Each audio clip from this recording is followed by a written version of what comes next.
I'm going to teach you how to add a blur background to a vertical video in CapCut Desktop.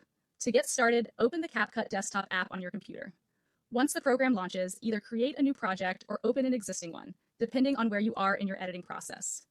If you're starting fresh, a new project is the best option.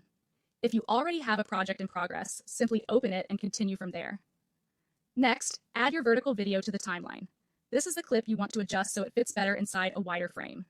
A vertical video usually leaves empty space on the sides when placed in a horizontal format, and that's exactly where the blur background effect helps. It fills that extra space in a clean and professional-looking way without changing the original clip itself. Once your video is in the timeline, click on the video clip to make sure it's selected.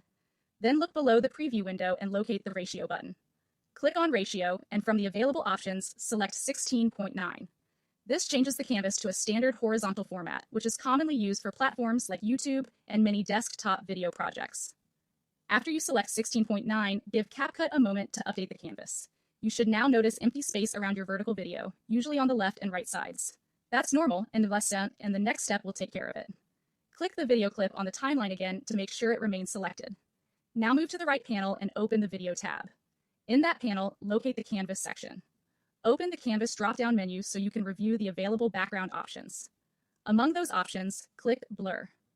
Once selected, wait a moment for the blur background to be applied. CapCut will automatically generate a blurred version of your video to fill the surrounding empty space. This helps your vertical footage look more polished while keeping the main subject centered and clear. Now review the preview window carefully. Confirm that the empty space around the video has been filled with the blurred background. The main vertical clip should still appear sharp, while the sides blend smoothly into the background. To make sure everything looks right from beginning to end, click the play button and preview the effect.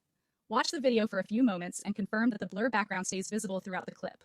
Once that's confirmed, you'll know the effect has been successfully applied.